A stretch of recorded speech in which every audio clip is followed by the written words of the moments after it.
రామారావు గారితో కూడా పనిచేశారు. నేను చాలా పెద్ద ఫ్యాన్ ఆయన చిన్నప్పుడు. సో ఆయన చూడాలనుకున్నా. నాకు లక్కీగా ఏంటంటే అక్కడ యాక్టర్స్తోనే కదా, డైరెక్టర్స్ కూడా లెజెండ్స్ అందరితో వర్క్ చేశారు. దాసరి గారితో చేశారు సినిమా. మర్చిపోకుండా స్వర్ణ మాస్టర్ ఉన్నారు అన్న దాని మీద నాకు పనిస్తూనే వచ్చాయి. చెన్నైలో ఉంది ఇండస్ట్రీ. చెన్నై నుంచి ఇక్కడికి వచ్చిన తర్వాత పర్సంటేజ్ ప్రకారం మనుషులను తీసుకోవాలని చెప్పేసి ఒకటి నడిచేది. అక్కడ డాన్సెస్ ఎక్కువ ఉండేవాళ్ళు కాదు. అప్పుడే కొత్తగా ఒక యూనియన్ స్టార్ట్ చేశారు అనమాట. ప్రతిదీ మనకు అప్లై చేస్తారు అంతే. రాఘవేంద్రరావు గారు అప్లై చేసి చేయించుకుంటారు అంతే.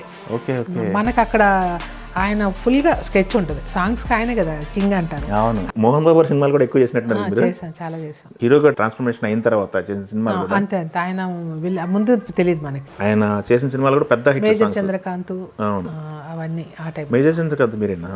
సింగిల్ కార్డ్ అవన్నీ డీకేస్. గ్రేట్ సాంగ్స్ ఉండేవి, మంచి సాంగ్స్ అవన్నీ. మేజర్ చంద్రకాంత్ సింగిల్ కార్డ్ అంటే మీరు రామారావు గారితో కూడా పనిచేశారు అయితే? చేశాను. ఆయన నాకు అదొక జ్ఞాపకం అనమాట. ఎందుకంటే నేను చాలా పెద్ద ఫ్యాన్ ఆయన చిన్నప్పుడు. సో ఆయన చూడాలనుకున్నా. నాకు లక్కీగా ఏంటంటే అక్కడ కులుమనాలి కాదు, ఏదో కోల్డ్ ప్లేస్ ఒకటి.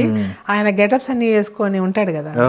ఆ సెటప్లో మార్నింగ్ 5:30కి లొకేషన్లో ఆయన గ్లాస్కో షర్ట్ లా పల్సగా గాలికి ఎగురుతుంది. అలా నిలబడుకుంటే ఆ మెమరీ ఇప్పటికీ నా మైండ్లో తిరుగుతుంది. అలా నిలబడుకుంటే మేమంతా 100 స్వెటర్లు వేసుకొని అలా నిలబడితే ఏంటి మీరు పిల్లలేనా, మీరు ఇలా ఉండాలని తిడుతున్నాడు ఆయన. అంటే అలా ఉంటే కుదరదు, ఇలా ఉండాలని. ఆ చల్లో ఈయనేంట్రా బాబు ఈ ఏజ్లో ఇలా నిలబడుకున్నాడు అనిపించింది మనకి.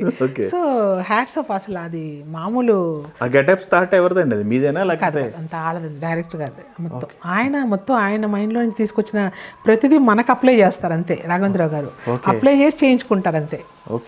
మనకు అక్కడ ఆయన ఫుల్గా స్కెచ్ ఉంటుంది. సాంగ్స్కి ఆయనే కదా కింగ్ అంటారు. అట్లా ఆయన ఒక స్కెచ్లో చేస్తారు.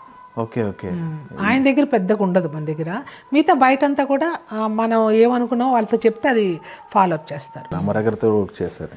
ఆ జనరేషన్లో ఆయన ఒకరితోనేనా? నాగేశ్వరరావు గారితో కూడా చేశాను. ఏదో ఒక సీరియల్ చేశాను. సీరియల్ ఏదో ఒక చేశాడు ఆయన. ఒకటి చేశాను ఒక సీరియల్లో. ఆయన ఆర్టిస్ట్గా ఉన్నప్పుడు చేయలేకపోయాను, నాకు తెలీదు. సీరియల్లో చేశాను అనమాట ఒక సాంగ్ ఆయన. సో ఆయన అంటుండేవాడు, ఏదో జయలలితలా ఉన్నావు నువ్వు అనేవాడు. మంచి కాంప్లిమెంట్. నాకు అవన్నీ కొంచెం అనుకున్నా. పోనీ చివరి స్టేజ్లో ఆ లెజెండ్స్తో కూడా మనం పనిచేసే అదృష్టం నాకు దొరికింది. అంటే వాళ్ళ అయిపోయే టైము, అంటే మార్కెట్ నుంచి బయటకు వెళ్ళే టైము, నేను ఫీల్డ్ ఎంటర్ అయ్యే టైం అంతా కూడా పెద్ద పెద్ద వాళ్ళతో చేశాను. శివాజీ గణేష్తో చేశాను. పసుమ నా ఫస్ట్ సినిమా ఆయనే. ఆయన ఆయన కొడుకు శివాజీ గారు, ప్రభు ఇద్దరు యాక్ట్ చేశారు. రాధిక గారు. అసలు నాకైతే వీళ్ళతో మళ్ళీ మనం చేస్తామో లేదో కానీ అవన్నీ పెద్ద జ్ఞాపకాలు. అలాగే పెద్ద విశ్వనాథ్ గారు పెద్ద ఆయనతో చాలా సినిమాలు. అట్లా నాకు పెద్ద పెద్దాలతో పనిచేసే అదృష్టం నాకు దొరికిందండి. అవును. విశ్వనాథ్ గారు ఒక పట్టాన్ని వదిలేవాళ్ళు కాదంట కదా, డాన్స్ కూడా ఫ్రీడమ్ ఉండేది కాదని చెప్పేసి. లేదు లేదు లేదు. ఆయన దగ్గర ఏంటండి టాలెంట్ ఉంటే చాలా అప్రిషియేట్ చేస్తారండి. ఈవెన్ నేను చేస్తుంటే ఇక్కడ ఉన్నాడండి శాంతారాం అనేవాడు. నాకు ఆ శాంతారాం అంటే కూడా అర్థమయ్యేది కాదు. ఆయన పెద్ద డైరెక్టర్ అను, ఆయన గురించి చెప్తుంటే ఆయన ఇంత బాగా చేస్తుంది పిల్లలు చెప్పగానే పట్టేస్తుంది అనేవాడు. సో ఒక అట్లా అప్రిషియేషన్. ఆయన తర్వాత కొన్ని మాంటేజ్ సాంగ్స్ కూడా కొన్ని పర్టికులర్గా నా పేరే చెప్పేవాడు. స్వర్ణాన్ని పిలిపించాడయ్యా, శుభ్రంగా చేసి వెళ్ళిపోద్ది, బాగా చేస్తుంది అనేసి. అలా నాకు తర్వాత ఒక సినిమా ఉంటుంది ఆర్తి అగర్వాల్, ఆయన చిన్నకి తడికి తారా, ఆ సాంగ్ కూడా ఆయనే చెప్పాడంట. ఆ మాంటేజ్ తనైతే మేమిద్దరం, అందుకే మాతో కొన్ని ఫొటోస్ కూడా ఉంటాయి. బాగుంటుంది మా కాంబినేషన్. విశ్వనాథ్ గారు నాతో కూడా డిస్కస్ చేసుకుంటూ చేస్తాం చిన్న చిన్న మాంటేజ్. బాగా ఎంజాయ్ చేస్తాడు ఆయన. యాక్టర్స్తోనే కదా, డైరెక్టర్స్ కూడా లెజెండ్స్ అందరితో వర్క్ చేశారు. రాఘవేంద్ర గారితో చేశారు, విశ్వనాథ్ గారితో చేశారు, దాసరి గారితో చేశారు. సినిమా దాసరి గారి లాస్ట్ సినిమా ఒకటి చనిపోయే ముందు ఒక సినిమా చేశారు. ఆ ఎర్రబస్ కూడా నేను చేశాను. ఎర్రబస్లో నేను కూడా చేశాను. చేశారండి. ఆయన స్నానం చేయించి సెటప్స్ అంతా నేనే.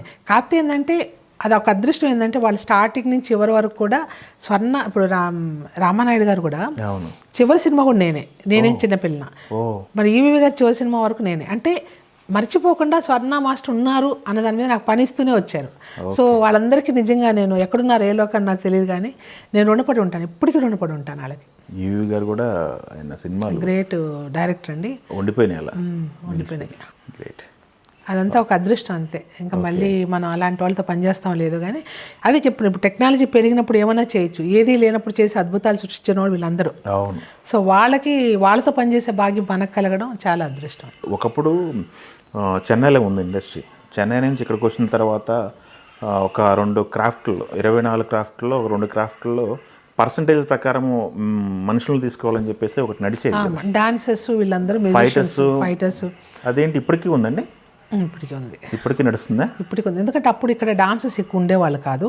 అప్పుడే కొత్తగా ఒక యూనియన్ స్టార్ట్ చేశారనమాట మనం షిఫ్ట్ అయ్యే టైంలో. అప్పుడు అక్కడి నుంచి 70 మెంబర్స్ అయితే ఇక్కడ నుంచి ఒక 30 మెంబర్స్ వేసుకోవాలి. 70% 30%. ఒక 10 మంది అనుకోండి, 7 మంది అక్కడ, 3 ఇక్కడ, అలా షేర్ అలా చేసుకుంటూ వచ్చేవాళ్ళు అనమాట. అంటే అలాగా స్టార్టింగ్ అక్కడున్న మాస్టర్లే ఇక్కడ పనిచేసేవాళ్ళు. వీళ్ళని ఇబ్బంది పెట్టకుండా ఇక్కడ డాన్సర్స్ కూడా డెవలప్ చేసుకుంటూ వచ్చారు. ఇప్పుడు మన దగ్గర ఉన్నట్టున్నారు మనం మంచి డాన్సర్స్ ఇక్కడ వచ్చేసారండి మొత్తం. అంటే ఏదైనా కొంతే కదండి, కొంతకాలం వరకు ఇప్పుడు యూనియన్ డెవలప్ అయింది, అదే డాన్సర్స్ పెద్ద పెద్ద మాస్టర్లు అయ్యారు ఇక్కడ. ఇంకా మొత్తం ఇప్పుడు అక్కడనే షేరింగ్ లేదు. ఇక్కడ ఉండే వాళ్ళకి షేరింగ్ లేదు, మాకుంది. చెన్నై మాస్టర్స్కి, వీళ్ళకి లేదు. చెన్నై మాస్టర్స్కి షేరింగ్ ఉంది ఇక్కడికి. ఇప్పుడు కూడా మనం షేరింగ్లోనే వెయ్యాలి. ఓకే. సో వీళ్ళకి లేదు, మొత్తం హైదరాబాద్ డాన్సర్స్ చేసుకోవచ్చు. సపోజ్ వీళ్ళు తమిళ సినిమాలు చేస్తే అక్కడ షేరింగ్ అట్లా. ఓకే. ఇక్కడ మాస్టర్స్ కూడా అందరూ చేస్తున్నట్టున్నారు కదా ఇప్పుడు కూడా? అందరూ జానీ చేస్తున్నారు. డాన్సెస్ చాలకపోతే అందరూ షేర్ అవుతున్నారు. ఇప్పుడంతా కొంచెం హెల్దీగానే ఉందండి 2 యూనియన్లో కూడా. ఇంతకుముందు లేదు, ఇప్పుడు చాలా హెల్దీగా ఉంది. అందరూ కూడా ఓల్డ్ డాన్సర్స్ని కానీ వాళ్ళని కానీ బాగా చేస్తున్నారంటే వాళ్ళు పిలిపించుకోవడం, అందరు కలిసికట్టుగా పని చేసుకుంటున్నారు. చాలా హ్యాపీగా అనిపిస్తుంది చూస్తుంది. ఓకే. మీరు ఇప్పుడు యాక్టివ్గా ఉన్నారండి ఇక్కడ యూనియన్ కూడా? మీరు అందరితో యాక్టివ్గా ఉన్నారా? Okay, good. అందరికి ఇష్టమైన మాస్టర్ అనమాట. నాన్ కాంట్రవర్షియల్ ఇష్టమైన మాస్టర్. ఎవరికి ఇబ్బంది లేదు. అది పని చెప్పంగానే పరిగెట్టుకొని వచ్చి పని చేస్తారు.